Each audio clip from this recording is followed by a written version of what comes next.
Con mensajes de esperanza, palabra de Dios y mucha música que inspira tu alma. Triunfo 96.9 FM te hace bien. Escudriñar la palabra de Dios es una forma de crecer espiritualmente y de encontrar respuestas a las preguntas que nos plantea la vida. La Biblia es hermosa por su profundidad y riqueza, ya que cada lectura puede revelarnos nuevos significados y reflexiones. Triunfo 96.9 FM te da la bienvenida a El Texto Sin Pretexto con el pastor Isaac Ruiz. Que la gracia y la paz del Señor sea con cada uno de ustedes en este maravilloso día.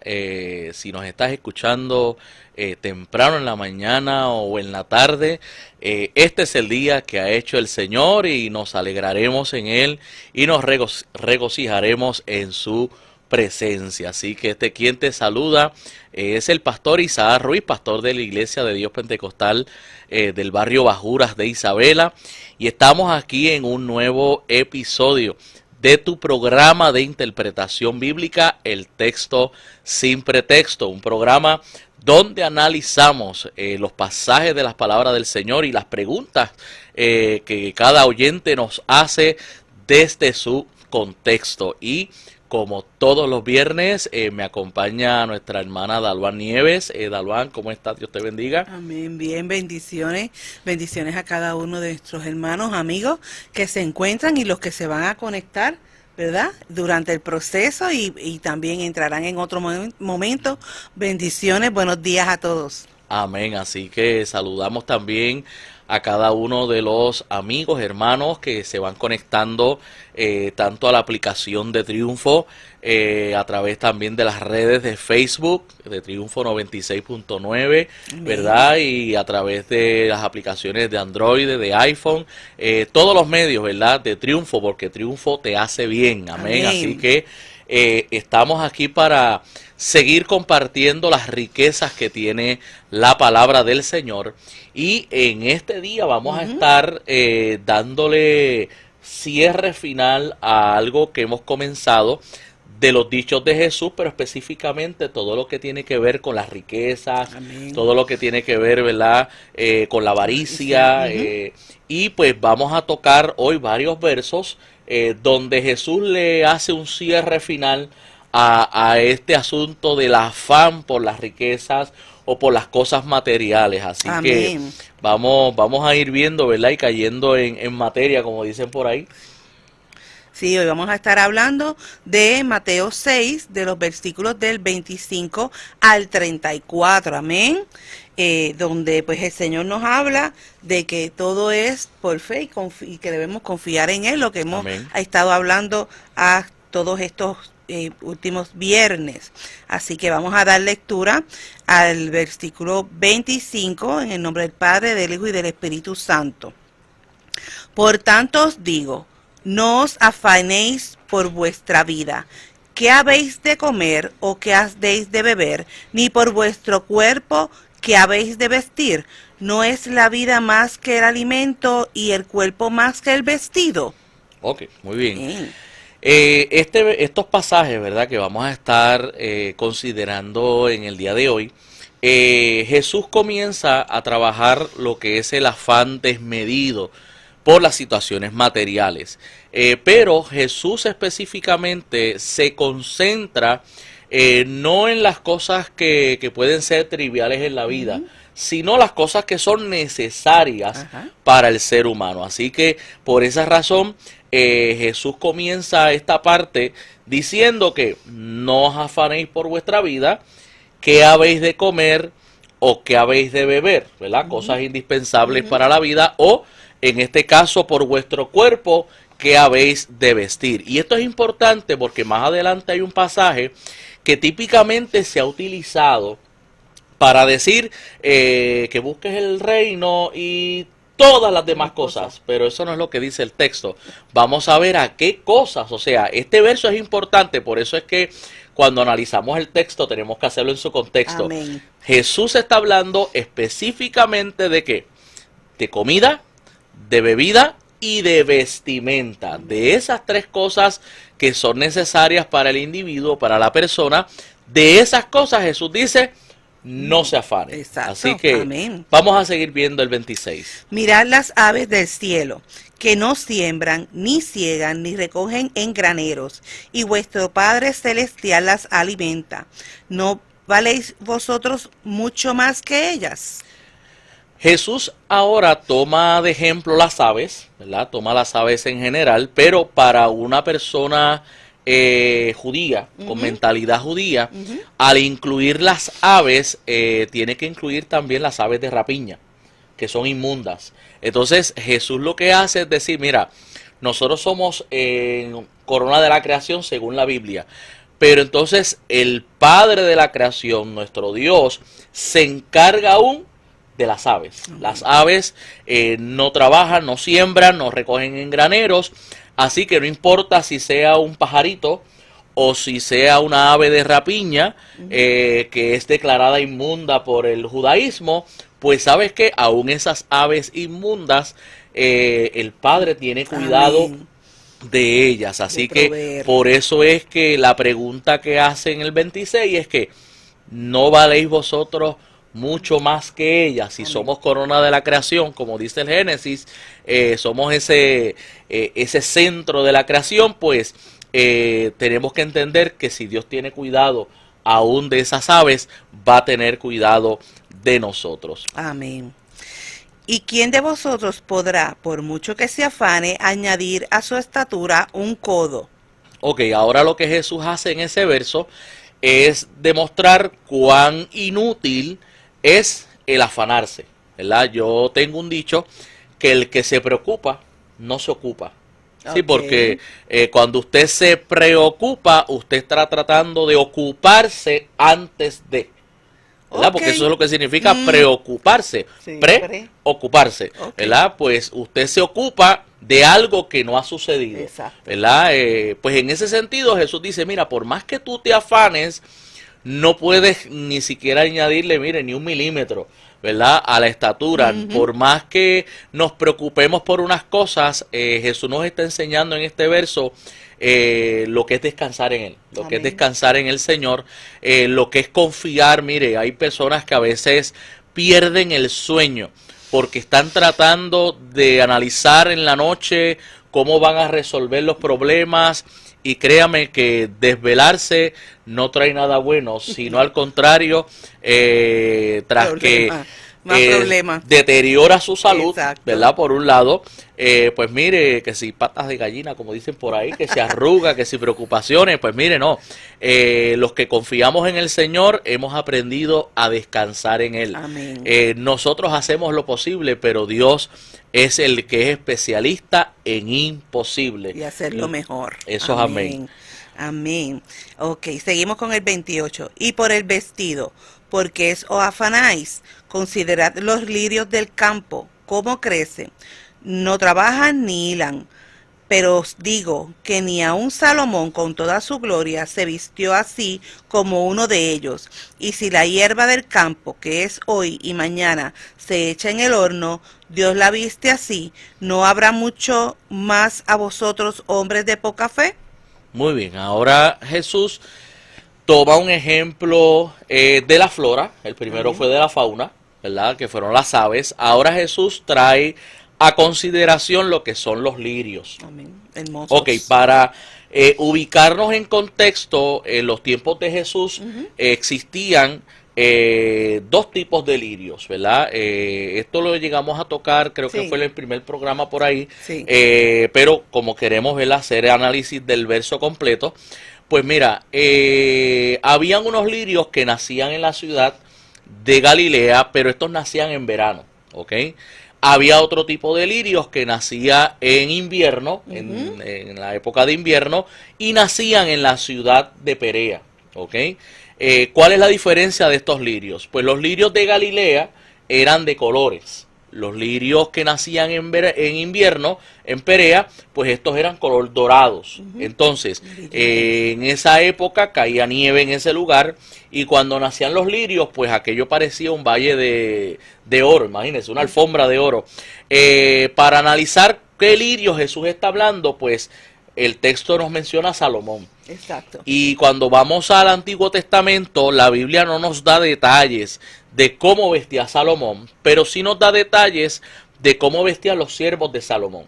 La Biblia dice que los siervos de Salomón vestían de lino fino decorado con oro. O sea que si los siervos, los esclavos, tenían un poco de, como dicen los muchachos en nuestro argot, blin blin, ¿verdad? Tenían brillo. Si los siervos tenían brillo, ¿verdad? Tenían oro en sus vestimentas, pues ¿cómo usted cree que vestiría el rey? Amén. O sea que el rey no iba a vestir peor que su siervo, sino todo lo contrario. Así que podemos concluir, aunque la Biblia no lo dice, que las vestimentas de Salomón, pues obviamente había que taparse de tanto brillo, sí, ¿verdad? Eso era una identificación de su grandeza, de la riqueza también del pueblo. Eso es así, así Vestimenta que, de rey. pues entonces, si nos vamos por ese detalle, pues podemos entonces ubicar que los lirios a los que Jesús se refiere no son los lirios que nacen en Galilea, que eran de colores, sino los lirios que nacen en Perea, que son color dorados. Ahora, fíjese que el texto también menciona que si Dios viste así la hierba del campo, que hoy es y mañana no es, porque luego es echada al horno, ¿cómo no nos dará a nosotros lo que necesitamos, verdad? Y luego cierra diciendo, hombres de poca fe. Ok, cuando caían las nevadas, pues la gente que veía frente a sus patios, esas alfombras, como decir, alfombras de oro, ¿verdad? O alfombras de lirios dorados, pues en vez de ir al campo a cortar leña, pues ellos tomaban estas flores. ¿Por qué? Porque estas flores tenían un aceite en su interior que era combustible. Entonces, pues, ¿qué era más factible? Pues en vez de yo irme a cortar leña, pues espérate, yo tengo las flores tan lindas, pero ya que ellas son flamables, tienen un aceite natural, pues las arrancaban y las echaban al horno. Así que por más lindas que fueran los lirios, pues la gente de aquel entonces las utilizaba para mantener la fogata en tiempos de invierno. Así que Jesús toma esa situación del momento y dice, pues mira, si Dios viste la hierba para que sea luego echada de esa manera al horno, ¿cómo a nosotros no nos dará la vestimenta que necesitamos, verdad? Así que, y de esa manera, Jesús pues va dándole cierre a lo que es parte de su discurso con relación a las riquezas. Así que nos queda ahora los versículos 31 al 34. Amén. No os afanéis pues diciendo que comeremos o que beberemos o que vestiremos, porque los gentiles buscan todas estas cosas, pero vuestro Padre Celestial sabe que tenéis necesidad de todas estas cosas. Mas buscad primeramente el reino de Dios y su justicia, y todas estas cosas os serán añadidas. Así que no os afanéis por el día de mañana, porque el día de mañana traerá su afán. Basta a cada día su propio mal. Muy bien. Así que Jesús, una vez habiendo dado los ejemplos por medio de las aves, por medio de los lirios, pues le dice entonces al creyente, no te afanes entonces pensando en qué vas a comer y en qué vas a beber. Claro, hay que hacer la salvedad que los tiempos en los cuales Jesús ministró no es como hoy en día. Hoy en día, pues nosotros vamos a un supermercado. Exacto. Y compramos para la semana, para las 2 semanas, hay quienes compran para el mes, ¿verdad? Hay cosas que no se pueden comprar para el mes porque se dañan, pero compramos en cantidades grandes. En los tiempos de Jesús, una persona pobre tenía que buscar cada día, ¿verdad? Su alimento tenía que salir, y Jesús a esa persona que día a día tenía que buscar su alimento, Jesús le dice, mira, no te afanes pensando en qué vas a comer o qué vas a beber en el día de mañana o cómo vamos a vestir. Pues los gentiles o las gentes que no son temerosos de Dios son los que se preocupan de esas cosas, y Jesús entonces enseña que nuestro Padre sabe de qué tenemos necesidad. Y entonces hace la famosa promesa que ha sido sacada de contexto, y es que le dice, buscad primeramente el reino de Dios y su justicia, y todas estas cosas os serán añadidas. ¿Qué cosas? Lo que Jesús dijo en el versículo 25, que no nos preocupemos porque habremos de comer, qué beberemos o qué habremos de vestir. Esas son las tres cosas necesarias para la vida, necesarias para el sostén, a las que Jesús dice, mire, de eso, ocúpense del Señor y Él proveerá, ¿verdad? Él hará la provisión necesaria. Es parte de lo que Jesús enseñó en el Padre Nuestro. El pan cotidiano, dánoslo hoy, ¿verdad? Y es lo importante del creyente, que pueda poner su confianza en el Señor, sabiendo que Él ha de hacer la provisión necesaria. Amén. ¿Verdad? Aquí este texto no aplica para que usted diga, pues no, como yo quiero un Maserati, un Lamborghini, un Ferrari, pues yo voy a buscar el reino para que Dios me dé los carritos que yo tengo antojo. Exacto. No está hablando de eso. Esos son, no, Manuel quería un Lamborghini, pero pues, no, está hablando de las cosas necesarias para la vida. Por eso es que Santiago dice que a veces nosotros pedimos, pero pedimos mal. Y no recibimos. ¿Por qué? Porque pedimos para nuestro antojo, deleite, para nuestros caprichos, nuestro deleite. Y tenemos que, como creyentes en el Señor, saber que es necesario, que es indispensable y que es simplemente, ¿verdad? Un antojo, ¿verdad? Que no abona, que no es necesario para la vida. Así que, y Jesús nos invita como último, diciendo, pues miren, no se afanen por el día de mañana, cada día trae su propio afán. O sea, breguemos con el presente. Amén. ¿Verdad? Hay un dicho por ahí que dice que no debemos de cruzar el puente antes de llegar al río.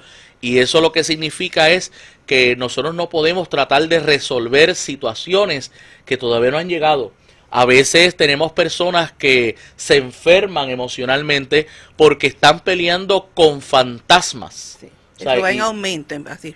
Sí, los porcientos de depresión, hasta de suicidio, están súper elevados, aún entre cristianos. Lamentablemente. ¿Verdad? Por la misma situación de estar queriendo resolver lo que no podemos. Mire, nosotros resolvemos hasta donde podemos. De lo demás se encarga el Señor.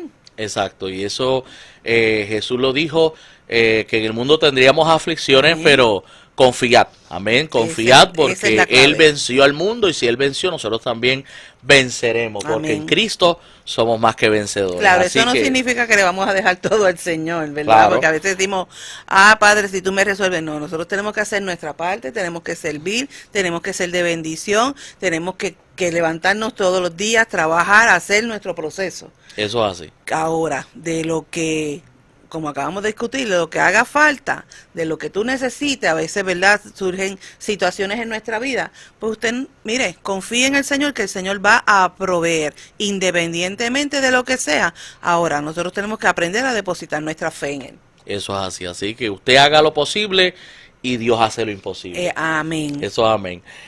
Bien, pues vamos ahora para las preguntas. Tenemos hoy 4 preguntitas por ahí. Vamos a ver cómo... Creo que esta pregunta que viene por ahí viene desde Oklahoma. De Oklahoma, amén. Así sí, y está muy interesante. Es sobre el versículo 17 de Juan, del Evangelio de Juan, capítulo 20. ¿Verdad? La persona pide que le expliquen por qué dice... no me toque, ¿verdad? Porque Jesús dice en ese momento, no me toque, porque aún no he subido a mi Padre. Quiere decir esto que el Señor subió primero al Padre para después manifestarse a los discípulos donde después se dejó tocar. Ok, vamos a ver, ¿verdad? Ese es el pasaje donde María Magdalena, ¿verdad?, se aferra al Señor. Vamos a explicar primero lo del no me toques. Ajá. Y luego vamos a establecer ahí 2 posiciones con relación al punto de no he subido a mi Padre, a qué se refiere. Así que vamos a compartir sobre eso. Pues mira, inclusive creo que esto en algún momento nuestro amigo y compañero y profesor José Torraca lo tocó en una clase, así que le enviamos saludos. Amén, bendiciones, profesor. De verdad que está allá en Bayamón, Puerto Rico, así que le saludamos en esta hora. Pues mira, Para poder entender esto, voy a apelar a varias traducciones de la Biblia que nos van a ayudar a comprender. Mire, por ejemplo, la Biblia Dios habla hoy, utiliza, en vez de decir no me toques, utiliza la expresión no me detengas. ¿Ok? Si vamos a la traducción de la New American Standard Bible en inglés, utiliza la expresión deja de aferrarte a mí, ¿ok? Y la Nueva Traducción Viviente utiliza la expresión no te aferres a mí. O sea, que nuestra Reina Valera del 60 dice no me toques, pero cuando miramos estas traducciones y vamos al texto griego, pues la forma en que está en el texto griego, que es un imperativo en tiempo presente, estas traducciones encajan mejor con la forma griega que lo que dice Reina Valera del 60. Así que no es no me toques porque no me puedes tocar. Acuérdese que María, como una fiel creyente, se lanzó a los pies de Jesús. Y ella está aferrándose a él. O sea, ella lo está apretando y no lo está dejando básicamente moverse. Obviamente, Jesús lo que está diciéndole a ella es que no, déjame caminar, dame no te aferres a mí, no me detengas. Es una forma de decir, no me detengas, no te aferres a mí. ¿Por qué? Y ahí vamos a explicar la otra parte. Hay quienes dicen, ¿verdad? Y en esto no quiero ser dogmático, lo voy a dejar abierto porque hay, ¿verdad?, dos tipos de interpretación en este punto. Hay quienes dicen, eruditos, que cuando Jesús dice yo no he subido a mi Padre, es que Jesús tenía que subir para luego presentarse a los discípulos. Esa es una postura. La otra postura dice que no es que Jesús va a subir al Padre en ese momento, sino que ya está muy cerca la ascensión. Y Jesús tiene que presentarse frente a sus discípulos. Así que le dice, pues mira, en otras palabras, no te aferres porque tú tienes que ir a darle el anuncio a los discípulos y ya está, ¿verdad? Todo va a suceder pronto y pronto me tengo que ir. O sea que existen dos posiciones.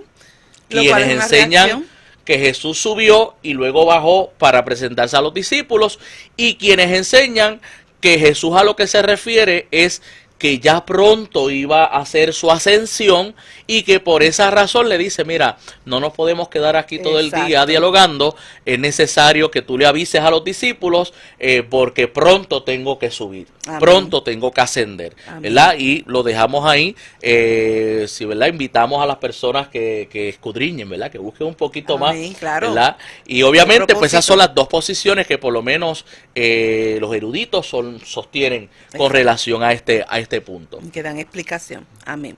Pues vamos entonces a la número 2. Pues mira, vamos a dar un preámbulo porque esta pregunta número 2 es un poquito amplia. Así que quiero invitar primero a los amigos y a los hermanos que si ustedes tienen preguntas, nos las envíen a nuestro correo electrónico, que es en su contexto 96.9 @gmail.com. Esa es la dirección donde usted nos puede enviar sus comentarios, sus preguntas. La pregunta, cuando regresemos de la pausa, es una pregunta que tiene que ver con el profeta Ezequiel, ¿verdad? Y ese tiempo que Ezequiel tuvo donde fue enmudecido, donde Dios le dijo, no vas a hablar a menos que yo te dé la orden. Así que vamos a contestar esa pregunta cuando regresemos en breve, pero avísale a tu amigo, a tu primo, a tu vecino, a todo el mundo y déjale saber que el texto sin pretexto ya ha comenzado. Así que nos vemos en breve.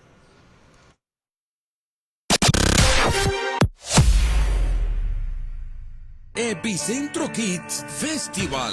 Más de 40 ministerios infantiles unidos exaltando el nombre del Señor. Mini granja, cuentacuentos, concursos, parque de juegos, competencias, música, prédicas y muchas sorpresas más. Sábado 19 de octubre, 10 de la mañana, en el Gran Parque Agroturístico y Ecológico Dorado. Informes vía texto al 787-685-3023. Epicentro Kids Festival. Un tiempo para toda la familia. La entrada es gratis.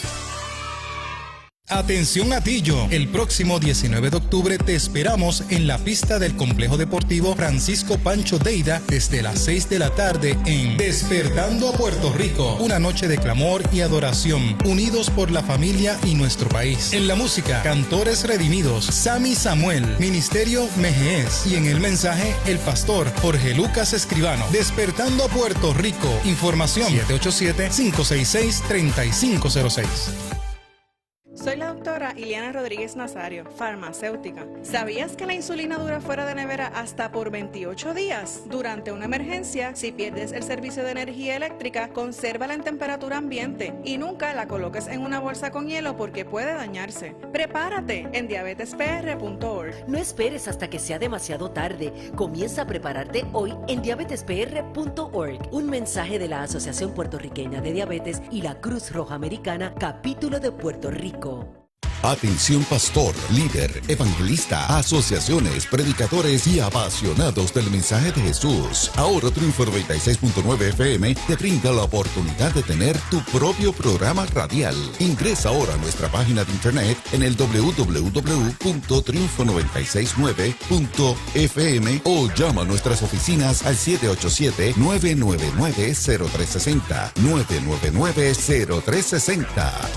Con buenas maquinarias y herramientas en mano, se construye un buen edificio. Con buena actitud, responsabilidad y deseos de superación, se llega lejos. Nuestra emisora es de trayectoria. Cubrimos la isla de lado a lado, con presencia en televisión y plataformas digitales. Lo que se anuncia, se vende. Para ti que te gustan las ventas y el mercadeo, la invitación está abierta para que te unas a la interesante e importante industria de la radio y seas parte de nosotros. En nuestro departamento de ventas y mercadeo hay un nombre y es el tuyo. Aprovecha esta oportunidad de ingreso. Envía tu resumen a www.triunfo969.fm o a programación96.9@gmail.com y también llámanos de lunes a viernes entre 8 de la mañana a 4 de la tarde al 787-999-0360. 787-999-0360.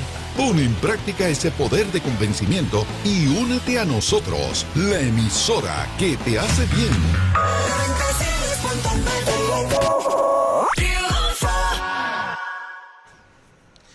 Y estamos aquí de regreso en tu programa, El Texto Sin Pretexto, tu programa de interpretación bíblica donde analizamos los pasajes de la palabra del Señor desde su contexto.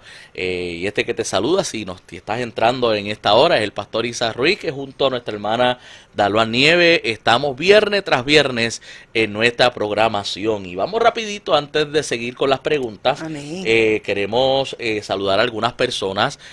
Por ahí está mi amada esposa que está conectada fielmente, la hermana Betsalí Vadillo y mi suegra, así que me están fiscalizando, así que están ahí pendientes a ver cómo se da todo. Amén. Pero tenemos otras personas que fielmente semana tras semana están conectados a través de las redes. Sí, muchas bendiciones a nuestra hermana y amiga Silvia Lewis, que fielmente está con nosotros cada viernes. También tenemos a Miriam Negrón, a la hermana Bali Mayra Peyot, estudiante de nuestro pastor Isaac allá en Aguadilla. También a Betsalí, esa es tu esposa, a Mari Rosado, Gabriel Iníxida, amén. También saludos a Sandra Ayala y a Idelisa Pérez, que es la directora del Centro Noreste, MISPA Noreste, así que bendiciones. Y también al pastor Guillermo Encarnación.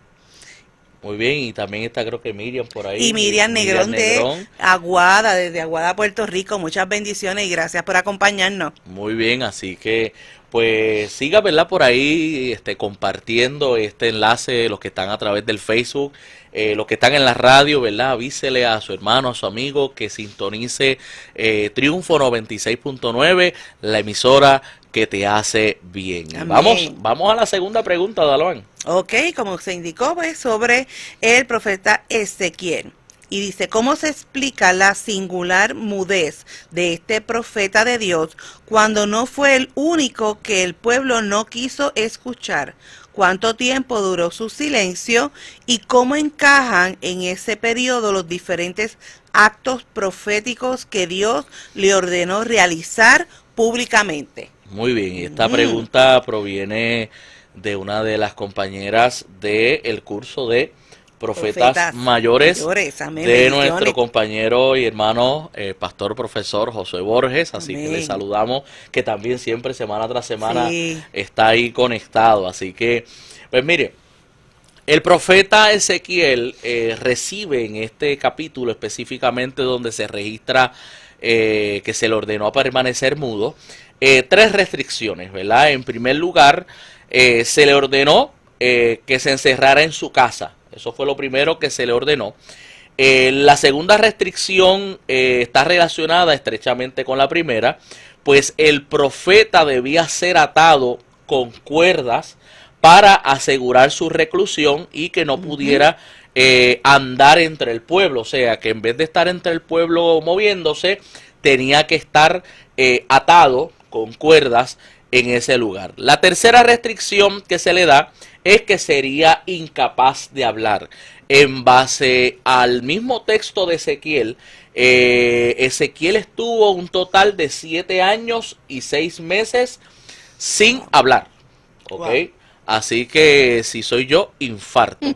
Así que, y yo creo que muchos que son como yo, que somos medios parlanchines, no pudiéramos aguantar tal presión. Así que Ezequiel estaría mudo en lo que llamamos un sentido social.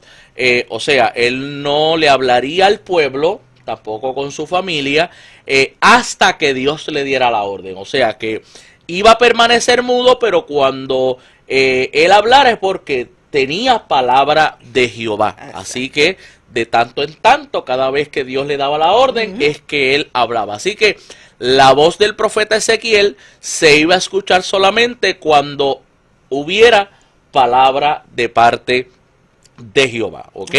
Ahora, al considerar el significado combinado, ¿verdad?, de todas estas restricciones impuestas al profeta, debemos pensar en el modo que el profeta funcionaba como señal para el pueblo. Y quiero hacer una aclaración. La gente piensa que Ezequiel fue el único profeta que Dios le hizo hacer este tipo de acciones. Cuando usted mira a los demás profetas también hicieron este tipo, leía un autor que decía pantomima, como si fuera una especie de pantomima, pero lo que sucede en Ezequiel es que en Ezequiel es muy seguidito, o sea, los profetas, Isaías, Jeremías y otros profetas, Dios les ordenó hacer ciertos tipos de actos proféticos, pero no fue tan seguido como en el caso de Ezequiel. En el caso de Ezequiel tenemos que entender que, ejemplo, Isaías está entre los reyes, en el palacio, moviéndose. Jeremías, Dios lo manda en algún momento donde está el alfarero. Y cada profeta estuvo en un contexto distinto. En el caso de Ezequiel, él está entre los cautivos, como una especie de pequeña colonia de los cautivos en Babilonia, en una pequeña cabaña. Allí está el profeta, un contexto totalmente distinto, y eso puede explicar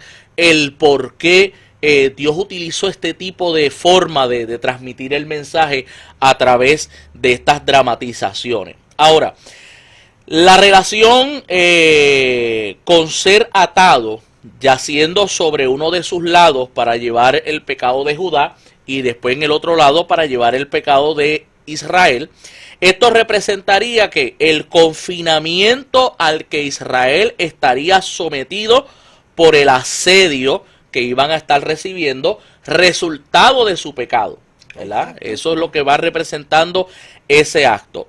Ahora, el silencio de Ezequiel, la mudez de Ezequiel, tenía que solamente transmitir palabra de Jehová cuando Dios le diera la orden. Lo que implicaba es que de la misma manera como el profeta vio afectado, tenía que ser ese intermediario entre Dios y la nación. Por eso es que primero está atado, porque no puede moverse entre el pueblo. ¿Ok?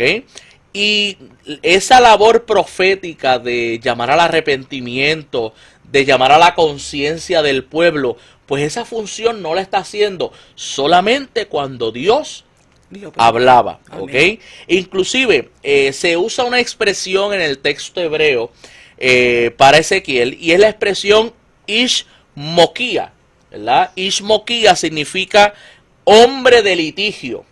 Este término lo que presupone es que Ezequiel, ¿verdad? Era como una especie de árbitro o mediador, pero en este caso, por su mudez, no va a poder ejercer esa función de mediador entre Dios y el pueblo. Amén. No hay contacto, exacto. Así que, y eso es básicamente lo que representa, y todos los actos proféticos, ¿verdad? Todas las dramatizaciones que Dios lo llevó a hacer en medio de esos 7 años y 6 meses, pues implicaría entonces que Dios está en silencio. Solo cuando era necesario, Dios daba el mensaje, y como estuvimos mencionando la vez pasada que se tocó una pregunta de Ezequiel, todos esos actos, todos esos dramas que él realizaba, el pueblo los estaba entendiendo porque representaban lo que iban a sufrir, ¿verdad? Lo que iban a experimentar cuando el juicio de Dios cayera sobre la nación. Así que Ezequiel es un libro excelente, maravilloso, ¿verdad? Así que invitamos si usted no ha leído Ezequiel con calma y detalle, pues le invitamos a que se dé un paseo de lectura, ¿verdad? A través del libro de Ezequiel. Muy bien. Tenemos una tercera pregunta. Ok. ¿Qué es la cláusula filioque? Ok, la cláusula filioque, voy a tratar de ser lo más claro en el lenguaje, ya que esto pues viene de las discusiones teológicas de los primeros concilios, ¿verdad? Esta pregunta inclusive la hace una estudiante de la Universidad Pentecostal Mixpa, así que entiendo que está sumergida en esas clases ahí. Amén. Le están trabajando con esos temas. Pues mire, voy a citar el diccionario teológico de Andrade. Este diccionario teológico define la cláusula filioque como una expresión que traducida del latín significa y en el hijo, ¿ok?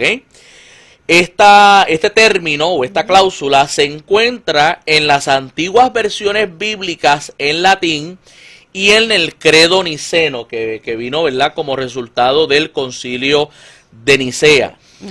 Sirve para especificar que el Espíritu Santo procede tanto del Padre como del Hijo. Y amén. Tal vez el que me está escuchando dice, ¿y qué tiene que ver esto con la Biblia? Bueno, lo que sucede es que, acuérdese, los primeros siglos del cristianismo, y hago una recomendación, si a usted le interesa conocer un poco sobre todo lo que se debatió en los primeros siglos de la era cristiana, pues le recomiendo una obra del autor Justo González, Historia del Pensamiento Cristiano. Le va a ayudar a entender, porque mire, nosotros después de 2000 años de tradición cristiana podemos decir, pues sí, Jesús es Dios, etcétera, pero los primeros cristianos, ¿cómo verbalizaban y cómo razonaban todo esto? Amén. ¿Cómo decir que un hijo nacido de una virgen es Dios encarnado? La Trinidad, el Espíritu Santo. O sea, esto no es tan sencillo. Yo siempre le he dicho a mis estudiantes que el tema de la Trinidad no es una doctrina matemática. No es tan sencillo como que 2 más 2 es 4, no. Es una doctrina que la creemos por la fe. Amén. Está revelada en la Escritura, pero no es tan sencilla de procesar. Entonces, ahora quiero apelar a lo que dice el diccionario de historia de la iglesia del autor Michael Higgins, que define filioque como la doble procesión del Espíritu Santo. ¿Por qué? Porque en los concilios se estableció que Jesús fue engendrado por el Padre, pero que el Espíritu Santo procede del Padre y del Hijo, y eso para sostener la relación que existe entre las 3 personas de la divinidad. Amén. Así que es ahí donde se utiliza el término filioque. Entonces, Fíjese que si vamos un poquito a la historia del pensamiento cristiano, pues mire, la iglesia occidental, la iglesia que estaba en el lado occidental del Imperio Romano, allá en las Europas, adoptó la cláusula filioque, ese término filioque, como la postura oficial, tal y como se articula en el concilio o en el credo de Nicea, en el credo de Calcedonia, que es otro concilio que se dio, y en el tercer concilio de Toledo, que se llevó a cabo en el 589 después de Cristo, con una interpolación del credo niceno, ¿ok? Sin embargo, la iglesia de Oriente, que era la iglesia que estaba en Constantinopla, en el lado de Asia, toda esa área, pues esa iglesia en ese momento histórico, por motivos eclesiásticos y teológicos, se opuso a que dicha cláusula apareciera, ¿verdad?, como parte de la doctrina. Luego de eso se dieron las famosas divisiones, surge la iglesia griega ortodoxa, la iglesia entonces romana, católica, romana apostólica, y ya para eso del 1014, ¿verdad?, damos un brinco casi de varios años después, el Papa Benedicto VIII reforzó la decisión del tercer concilio de Toledo con relación al término filioque, ¿ok? Y luego, en el 1215, en el cuarto concilio de Letrán, ¿ok?, convocado por el Papa Inocencio III. Yo sé que es un revolú de nombres hoy, pero pero es importante. Tenemos que apelar, ¿verdad? Tenemos que apelar a la historia. Pues ahí es donde se convirtió como credo oficial de la iglesia la cláusula filioque, para explicar la procedencia del Espíritu Santo como que proviene del Padre y del Hijo. Amén. Luego, en la Reforma Protestante, que estamos en el mes de octubre, Amén, ¿verdad?, donde sí, celebramos 31. el 31, no es el día ni de los muertos, ni de los fantasmas, ni de las brujas, es el día de la Reforma Protestante. Amén. Así que, pues mire, en la Reforma Protestante se afirmó la cláusula filioque, tanto en las posiciones doctrinales de la Reforma, por medio de sermones, tratados y confesiones. Y dentro de las confesiones que se hicieron, hubieron dos confesiones protestantes de suma importancia, donde se afirma que una es la Confesión Francesa Galicana de 1559 y la Confesión Belga de 1561. Así que, obviamente, he dado un resumen del resumen del resumen, pero si usted desea indagar un poquito más sobre todos estos asuntos y cómo todos estos concilios debatieron, etcétera, volvemos a hacer la recomendación de la obra de Justo González, Historia del Pensamiento Cristiano. Ahí usted puede profundizar un poquito más. Así que creo que el tiempo nos da para la última pregunta, Sí, Daloban, ¿verdad vamos que sí? allá rapidito. Ok, es sobre Génesis 2.9. Dice, Génesis 2.9 dice que Dios creó el árbol de la vida y el árbol de la ciencia, del bien y del mal. Y luego, en el capítulo 3 de Génesis, versículo 22, Dios dice, he aquí el hombre es como uno de nosotros, que no alargue su mano y tome también del árbol de la vida y coma y viva para siempre. Según el versículo 22, el ser humano no era eterno. ¿Cuál es la diferencia entre ser eterno y ser inmortal? Muy bien, esa es la pregunta. ¿Cuál es la diferencia entre ser eterno o ser inmortal? Bueno, vamos a ir explicando. Voy a usar, ¿verdad?, y cito al diccionario teológico de Francisco La Cueva, que nos ayuda un poquito a comprender sobre estos términos. Fíjese que La Cueva menciona que eternidad, ¿qué es eternidad? Eternidad es la duración perpetua de un ser sin principio ni fin, ¿verdad?, ni sucesión. Amén. ¿Ok? Conforme a la clásica definición de Boecio, ¿verdad? Él menciona ahí, es la posesión total, simultánea y perfecta de una vida interminable. Así que, entonces él menciona que en este caso los seres creados, como los ángeles, ¿verdad? O seres que son espirituales, o en el caso del alma humana, pues no son eternos.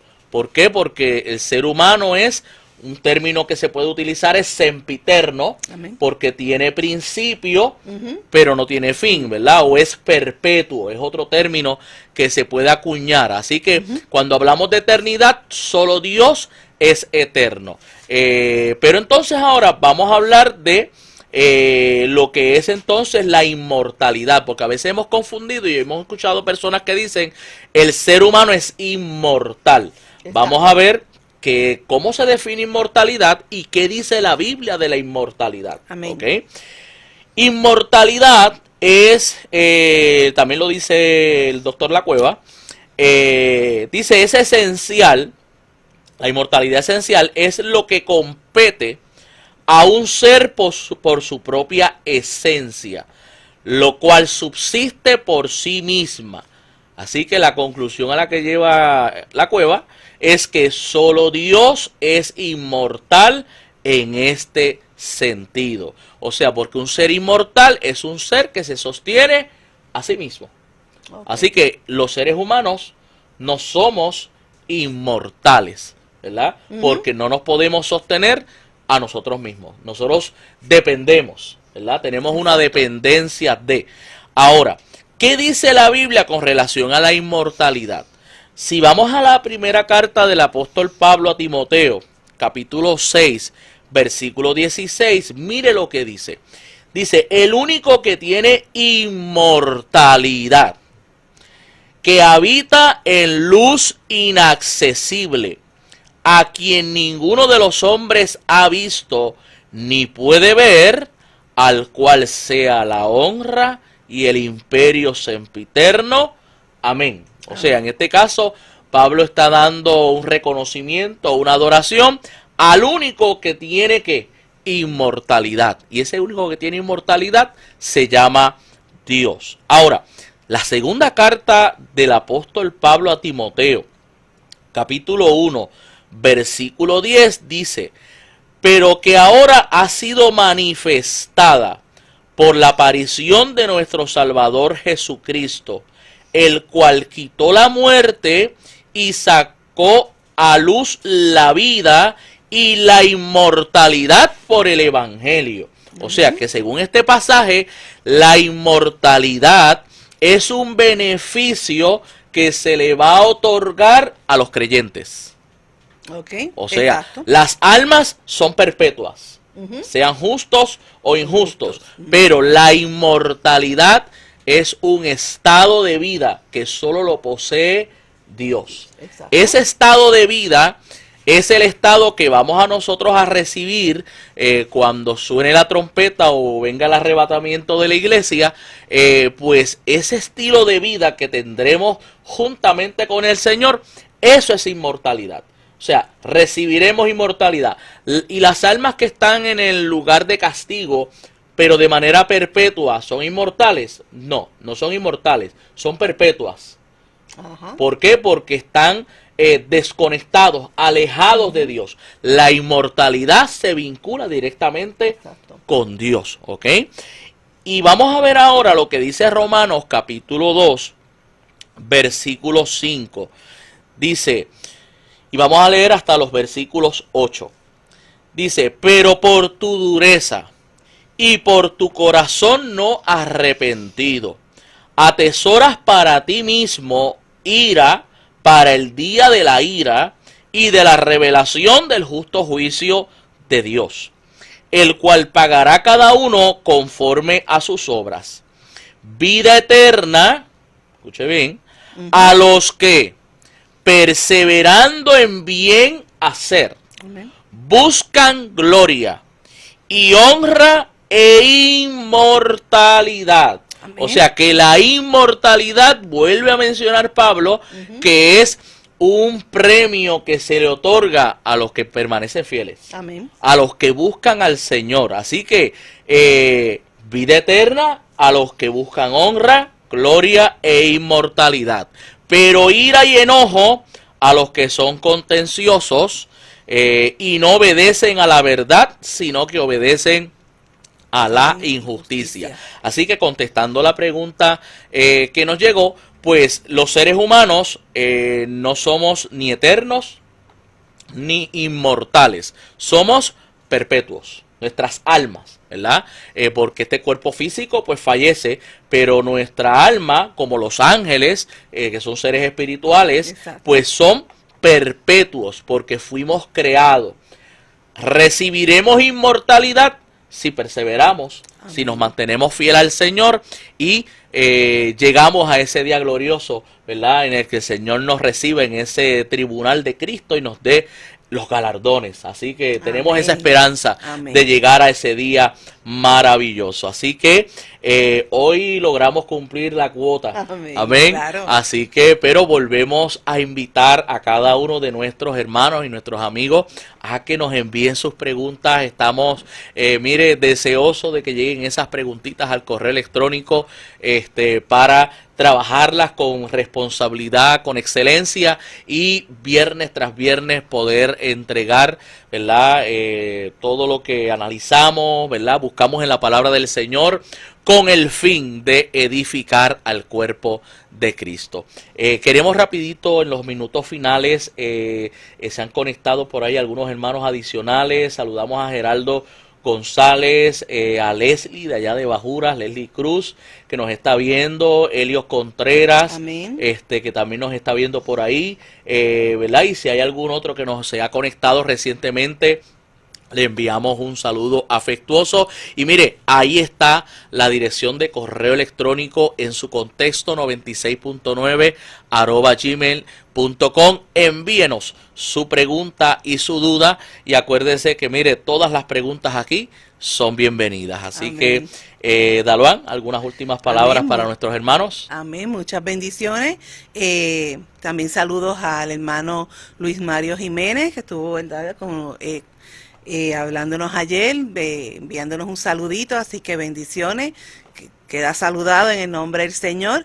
Y nada, vamos entonces, como digo siempre, buen fin de semana, esperando, ¿verdad?, que estemos conectados a nuestro Señor en este fin de semana para que lleguemos a esa eternidad y esa inmortalidad. Amén. Muy bien. Que eso es un tema que poco se habla, pero es muy importante.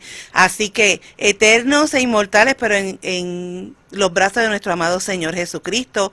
Así que muchas bendiciones, que tengan un buen fin de semana. Saludos a los muchachos de la universidad. Nos vemos ya mismito, y a la iglesia de Aguas Buenas Pueblo. Muchos saludos a mi pastor, reverendo Jorge Antonio López Natal, a su esposa Elizabeth, mucho cariño, muchos abrazos, y a cada uno de ustedes nos estaremos viendo entonces el próximo viernes con la ayuda del Señor. Así que estamos contentos de haber podido compartir con ustedes un episodio más de tu programa El Texto Sin Pretexto, y será hasta la próxima ocasión, y que la paz del Señor sea con cada uno de ustedes. Bendiciones. Triunfo 96.9 FM presentó al pastor Isaac Ruiz en El Texto Sin Pretexto. No olvide que puede enviarnos su pregunta, duda o comentario a la siguiente dirección electrónica: en su contexto 96.9 @gmail.com. Regresamos la próxima semana en El Texto Sin Pretexto.